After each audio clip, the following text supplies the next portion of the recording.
গভীর সমুদ্রে নিরাপদ আমলাতার মাত্রা ছড়িয়ে গেছে। গভীর সমুদ্রগুলো সংকটময় তার সীমা অতিক্রম করেছে।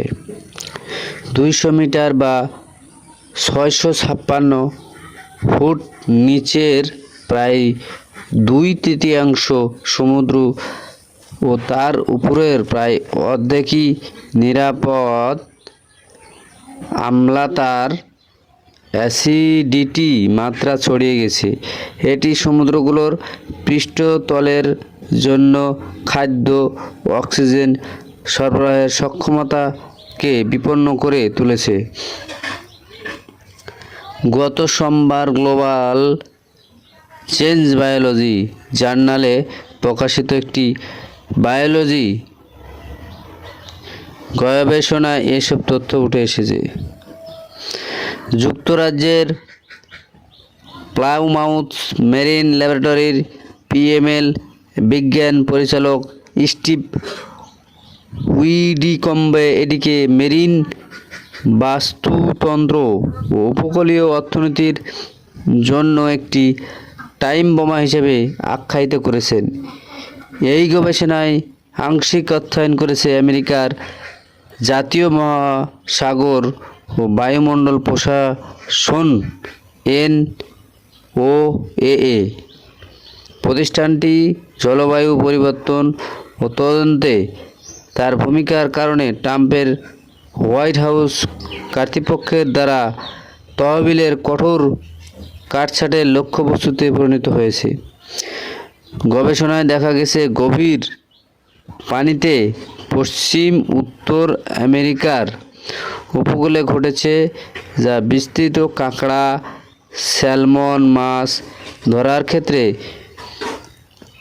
হিসেবে পরিচিতি। মূল সমস্যা হলো জীবাশ্ম জ্বালানি অব্যাহতভাবে জ্বালানোর ফলে কার্বন ডাইঅক্সাইড নির্গত হচ্ছে, যা পানিতে দ্রবীভূত হয়ে অ্যাসিডের মতো কাজ করে এবং তা সাগর ও মহাসাগরে আরও অ্যাসিডিক করে তুলেছে।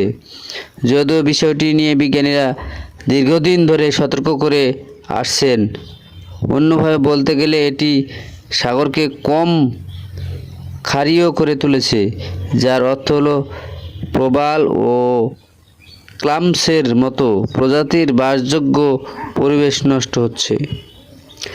গবেষণাটির প্রধান লেখক হেলেন ফিনলে বলেছেন, সাগরের অধিকাংশ জীব শুধু পৃষ্ঠে বাস করে না, বরং নিচের অংশের পানিতেও আরও অনেক ধরনের উদ্ভিদ ও প্রাণী থাকে।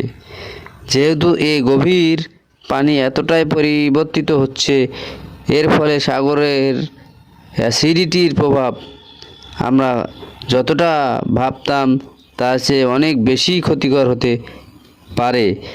ফিনলের গবেষণায় 5 বছর আগে দেখা গেছে মহাসাগর সম্ভব একটি গুরুত্বপূর্ণ সীমা অতিক্রম করেছে, যেখানে ক্যালসিয়াম কার্বনেটের চুনাপাথরও অনেক প্রাণীর খোলকের প্রধান উপাদান। গ্যাস, কয়েল, অতিরিক্ত তেল খনন, বায়ু চেঞ্জ, ক্লাইমেট পরিবর্তন, জলবায়ু পরিবর্তনের জন্য এটা দায়ী। ফার্টিলাইজার, জমির যে কৃষি জাতীয় যে সার বিষ আছে, বিষ দেওয়া হয় জমিতে, এটাও এর জন্য দায়ী। আমাদের ইটের ভাটার যে ধোঁয়া,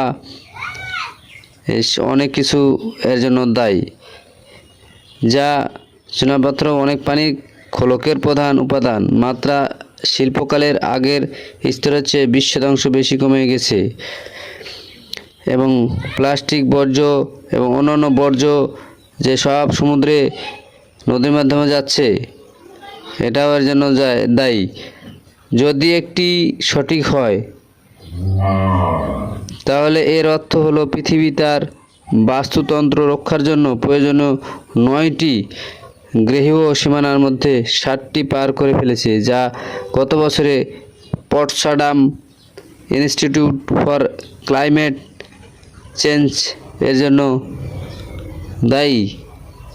সমুদ্র বিষয়ে বিশ্বের সব দেশকে এগিয়ে আসতে হবে সমুদ্র নিরাপত্তার রক্ষে।